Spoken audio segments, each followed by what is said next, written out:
अगर प्रशांत किशोर के आरोपों में दम है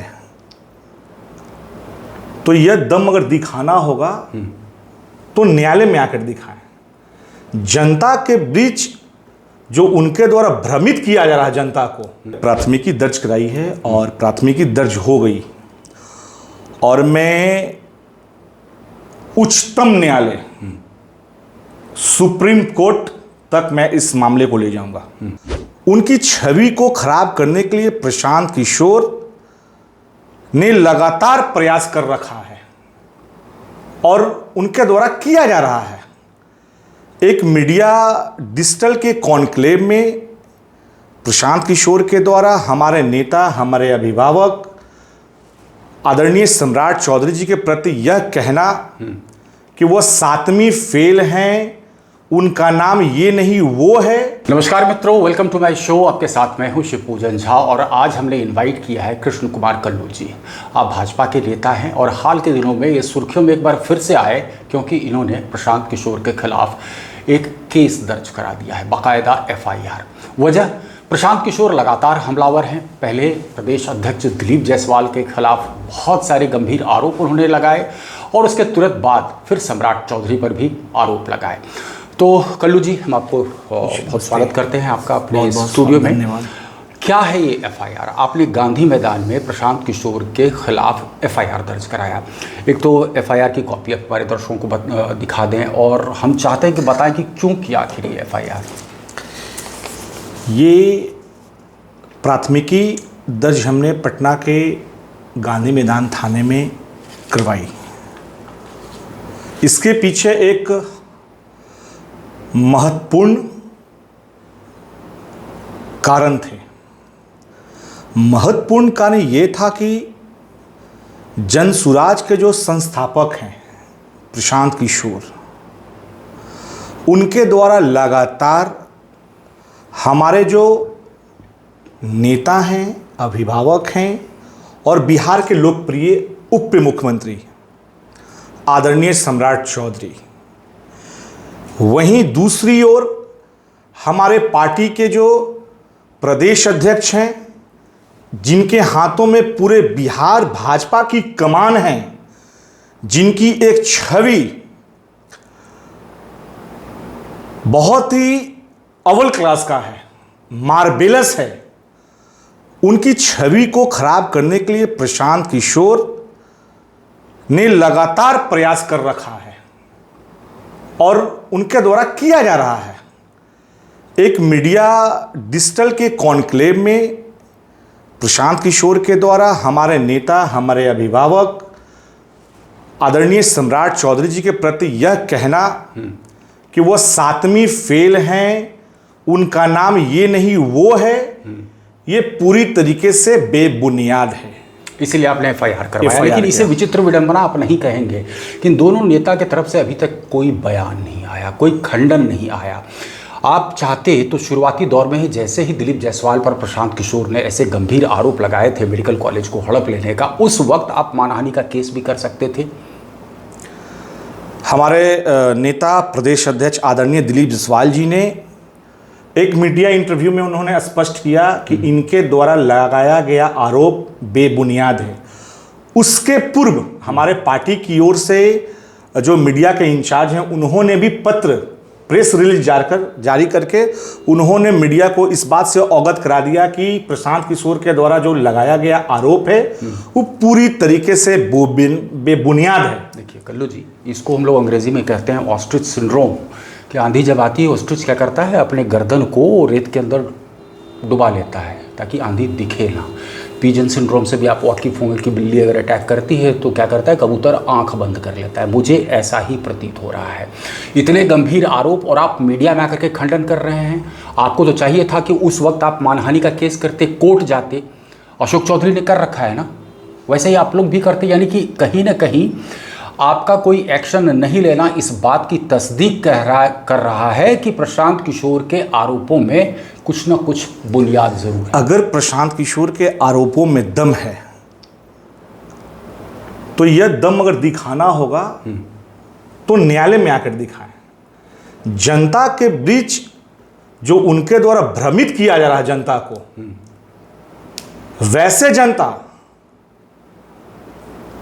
जिसे बिहार के माननीय मुख्यमंत्री नीतीश कुमार और उप मुख्यमंत्री आदरणीय सम्राट चौधरी के द्वारा कई ऐसी नई योजनाएं हैं जो जनता को अवगत कराया गया। माननीय मुख्यमंत्री ने, देखिए, प्रशांत किशोर जी को नेता बनने का शौक है और नेता बनने के लिए माननीय मुख्यमंत्री ने उनको एक बार ऑफर भी दिया था और उनके द्वारा एक प्रदेश राष्ट्रीय उपाध्यक्ष भी बनाया गया था, जो तो आपको जानकारी है। मुझे जानकारी है, वो बात तो सही है। नेता बनने का शौक भी है और नेता उन्होंने कईयों को बना भी दिया, ये बात सच्चाई है। और खुद भी एक बड़े नेता के रूप में उभर करके आ चुके हैं। ये बिल्कुल स्थिति स्पष्ट हो रही है कि जैसे जैसे चुनाव की आहट तेज होती जा रही है, प्रशांत किशोर का कद लगातार बढ़ता चला जा रहा है। लेकिन मैं यहाँ पर प्रशांत किशोर की तरफदारी करने के लिए बिल्कुल नहीं बैठा हूँ। मैं स्पष्ट आपसे सीधा सवाल पूछना चाह रहा हूँ। ये जो FIR आपने दर्ज करवाया है गांधी मैदान थाने में, स्वतः आपने संज्ञान लेकर के कराया या फिर पार्टी के तरफ से आपको अधिकृत किया गया था? आपने लेटर पैड पर इस FIR को दर्ज करवाया है? मैं भारतीय जनता पार्टी का एक सिपाही हूं, एक कार्यकर्ता हूं। इस नाते मुझे दर्द हुआ कि हमारे जो पार्टी के नेता हैं उनके ऊपर जिस तरीके से उनकी छवि को बिहार की आवाम के बीच खराब की जा रही है, वो बेबुनियाद है। ये आपको लग रहा है, लेकिन जिस पर आरोप लग रहा है कल्लू जी, उनके तरफ से कहीं कुछ हो ही नहीं रहा। उन्होंने तो आप पूरी छवि धूमिल कर रहे हैं। यहाँ पर तो कयास ये लग रहा था कि सम्राट चौधरी शायद नेक्स्ट मुख्यमंत्री हो सकते हैं और इस तरीके के संगीन आरोप लग रहे हैं और आप हाथ पर हाथ धरे बैठे। एक कार्यकर्ता का जा करके किसी थाने में FIR दर्ज करा देना, ये किस बात की ओर इशारा कर रहा है? यानी कि वो एलिगेशन का कुछ तो बेसिस होगा, अदरवाइज तो आप तो कोर्ट में बिल्कुल तार तार कर चुके होते अभी तक। नहीं, हम तो कोर्ट जाने के लिए तैयार हैं भैया। अगर प्रशांत किशोर क्यों नहीं है अभी तक? मैं सबसे पहले, कोई भी व्यक्ति किसी के प्रति अगर मुकदमा दर्ज करता है, अगर आपके घर में चोरी अगर हो जाती है, आपके साथ अगर कोई दुर्घटना हो जाती है, तो क्या आप डायरेक्ट न्यायालय चले जाते हैं कि पहले आप थाना का जो शरण है उसको लेते हैं? हमने थाना का शरण लिया। मेरे सवाल को आपने बहुत स्पष्ट तरीके से शायद नहीं सुना।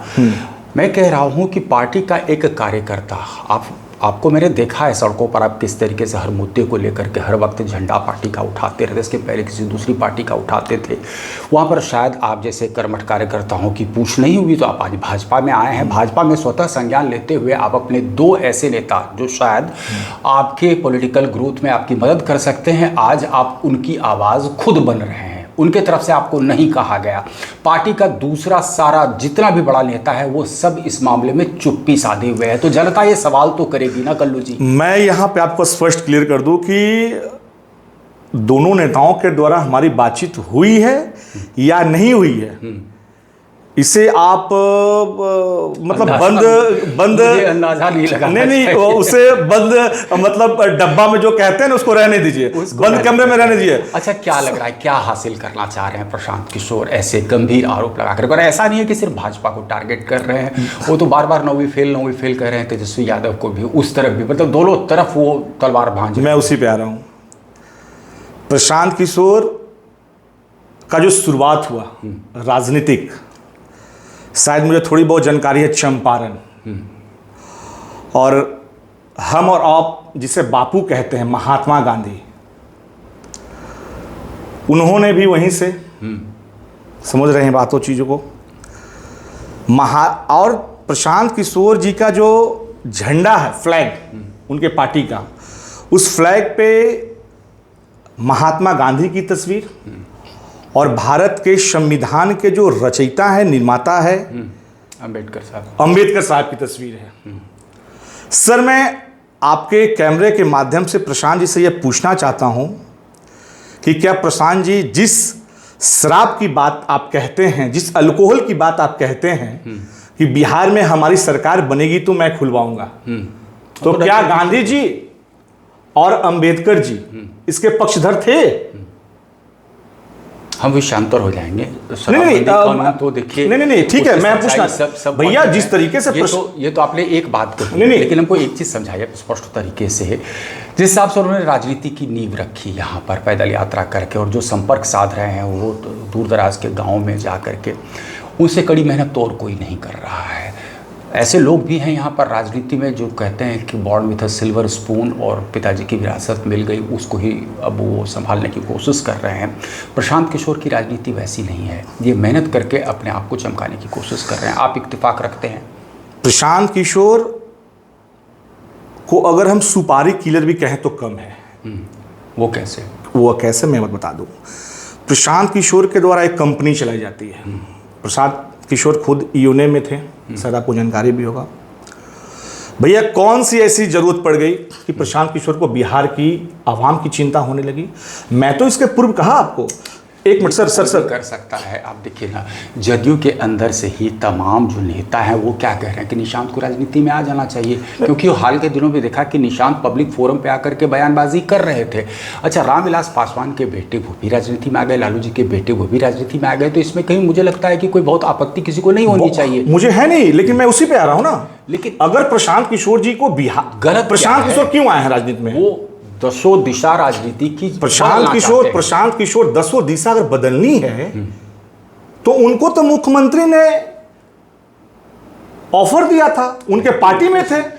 उस समय भी रह के सर उस समय भी रह के वो जो है बिहार की दशा और दिशा को बदल सकते थे। नहीं बदल सकते थे, इसलिए नहीं बदल सकते थे कि वहां पर Nitish Kumar was at the helm of affairs. CA NRC पर अपनी नाराजगी प्रशांत किशोर लगातार जाहिर करते आ रहे हैं। लेकिन अगर फिलहाल अभी मान लीजिए, यहाँ पर तो हमने देखा है कि पिछला चुनाव भी किस तरीके से, अगर हम थोड़ी देर के लिए अपवाद मान लें इनको, रामविलास पासवान जी के बेटे चिराग पासवान को, जिन्होंने कि स्पॉइल स्पोर्ट का काम किया और जदयू को एक तरीके से थर्ड प्लेयर बना दिया यहाँ पर। और हम देख भी रहे हैं कि जदयू की प्रासंगिकता जो है धीरे धीरे किस तरीके से कम होती चली जा रही है। आपको नहीं लग रहा है कि प्रशांत किशोर की एंट्री मात्र से ये चुनाव बेहद दिलचस्प हो गया है और ये कह सकते हैं कि त्रिकोणीय मुकाबला की ओर बढ़ता चला जा रहा है? देखिए सर, मैं इसको भी स्पष्ट कर दूं। प्रशांत किशोर जिस बिहार की धरती से राजनीति उनके द्वारा स्टार्ट किया गया, शुरुआत की गई और बिहार की जनता के विकास के लिए, तो प्रशांत किशोर के जो बिहार के जो प्रदेश अध्यक्ष हैं, उनकी जो राजनीति है, राष्ट्र राजनीति या बिहार की राजनीति की जो पृष्ठभूमि है, वो मुझे जो जानकारी हो पूरी तरीके से अधूरी है। और ऐसे व्यक्ति को उन्होंने मतलब कहता है कि जो क्रिकेट का जो मैदान होता है, जो ओपनिंग होता है, उसमें अगर आप ओपनर बैट्समैन के तौर पे अगर भेज देंगे किसी मतलब कि उसको कहते हैं मतलब अनुभवी प्लेयर को, मतलब जिसको अनुभव नहीं है, 12th मैन को, तो क्या वो खेल पाएगा? पूरे पारी को खेलना क्या, वो 10 ओवर भी नहीं खेल पाएगा। प्रशांत किशोर फैक्टर नहीं रहेंगे, लेकिन बिल्कुल नहीं रहेंगे। आपको लग रहा है कि वो डैमेजिंग फैक्टर होंगे, वोट कटवा रहेंगे? देखिए, प्रशांत किशोर वोट कटवा के तौर पे भी हम उनको नहीं मानते हैं। उपचुनाव के नतीजे आपके सामने नहीं, उपचुनाव के नतीजे में देखिए ना भैया, 1 से 2 जगह से जो उनका कैंडिडेट था, उनका जो अपना जो जनता के बीच में उनके द्वारा जो कार्य किए गए थे, उनका वो वोट था, ना कि प्रशांत किशोर का वोट है। भैया प्रशांत किशोर कैसे कहते हैं कि आप चुनाव में एनडीए को, चाहे यूपीए को, चाहे महागठबंधन हो, या हम लोगों को नुकसान पहुंचाएंगे? भाजपा ये कह सकती है कि प्रशांत किशोर के एग्जिस्टेंस से या प्रशांत किशोर के चुनावी मैदान में उतरने से भाजपा असहज नहीं है, कह सकती है भाजपा? बिल्कुल, कहीं कोई इफ बट नहीं है। एक अंतिम सवाल हम आपसे लेना चाहते हैं कि आपने एफआईआर दर्ज करा दिया, आपको लग रहा है कि पुलिस सक्षम है इस पूरे मामले को तफ्तीश करने के लिए और एक लॉजिकल कंक्लूजन तक ले जाने के लिए? मैंने प्राथमिकी दर्ज कराई है और प्राथमिकी दर्ज हो गई, और मैं उच्चतम न्यायालय, सुप्रीम कोर्ट तक मैं इस मामले को ले जाऊंगा। मैं ये आपके चैनल पर स्पष्ट वादा करता हूं। मुझे पूर्ण रूप से भरोसा है कि हमें इसमें जो कामयाबी है वो मुझे जरूर मिलेगा। और प्रशांत किशोर के द्वारा जो लगातार हमारे नेता के ऊपर कृत्य किए जा रहे हैं, भैया प्रशांत किशोर से मैं बोल तो रहा हूं कि भैया आप राजनीतिक पे बात करो, रणनीति पे बात करो, नीति पे बात करो। भैया जिस व्यक्ति का नियति ही सही नहीं हो, वो नीति पे कैसे बात करेगा? बिल्कुल, वो तो महागठबंधन के सुपारी किलर के तौर पे आए हैं बिहार में। अच्छा, आपको लग रहा है महागठबंधन की तरफ से प्लांट है? प्योर प्लांट है। और वो कह रहे हैं भैया ये देखिए प्रशांत किशोर जो है, भाजपा के बी टीम है प्रशांत किशोर। नहीं, प्रशांत किशोर सुपारी किलर महागठबंधन के लिए वो कार्य कर रहे हैं एजेंट के तौर पे। मैं एक बात और स्पष्ट बता दूं, प्रशांत किशोर प्रतिदिन, एक छोटा सा इंग्लिश में कहावत है, शब्द है एवरीडे, प्रत्येक दिन प्रशांत किशोर अपने कपड़े को बदलते हैं। अब कपड़े बदलने का तात्पर्य क्या है, मैं उसको बस थोड़ी लाइन में समझा दूं। पहले प्रशांत किशोर ने अपने कंपनी के माध्यम से भारतीय जनता पार्टी के लिए कार्य किया, टीएमसी के लिए कार्य किया, शायद राहुल गांधी जी या अखिलेश यादव विभिन्न दलों के लिए उन्होंने कार्य किया, उत्तर प्रदेश में किया था। भैया हम तो स्पष्ट बोल रहे हैं, नहीं हाँ उन्होंने दिया। प्रशांत किशोर के जो प्रदेश अध्यक्ष हैं उनका पृष्ठभूमि क्या है मैंने आपको स्पष्ट बता दिया। दूसरी ओर प्रशांत किशोर के टीम में जो वैसे लोग हैं जो पूरी तरीके से फूके हुए कारतूस हैं, भैया उनके ऐसे 10 लोगों का नाम हम ले सकते हैं आपके चैनल पे जिनके कर रहे हैं। भैया मैं बता रहा हूं, प्रशांत किशोर दोषारोपण हमारे नेताओं के ऊपर कर रहे हैं, हमारे नेताओं के अलावा किसी और पे एलिगेशन लगा रहे हैं। भैया प्रशांत किशोर आप अपने गिरवान में झांक के देखो कि आपके यहाँ जो जो लोग हैं, कितने लोग क्रिमिनल लोग बैठे हुए हैं जिन पे काफी मुकदमा दर्ज हो गई है। क्या प्रशांत इस पे जवाब क्यों नहीं देते हैं? दिलचस्प बात आपने कही है इस चर्चा के अंत में। लेकिन देखिए ये एफआईआर की कॉपी लेकर के खुद पहुंचे हैं और कृष्ण कुमार कल्लू ने खुद पहल की। इनका कहना है कि इनको कहीं से कोई निर्देश नहीं था, लेकिन एक पार्टी के कार्यकर्ता के नाते ये आहत हुए जिस तरीके से गंभीर और संगीन आरोप लगातार प्रशांत किशोर, पार्टी के प्रदेश अध्यक्ष दिलीप जायसवाल पर और सम्राट चौधरी उप मुख्यमंत्री पर लगा रहे थे। अब देखना ये बेहद दिलचस्प होगा कि क्या पुलिस इस मामले में कोई कार्रवाई करती भी है या नहीं। इस चर्चा में बस इतना ही। बहुत बहुत धन्यवाद।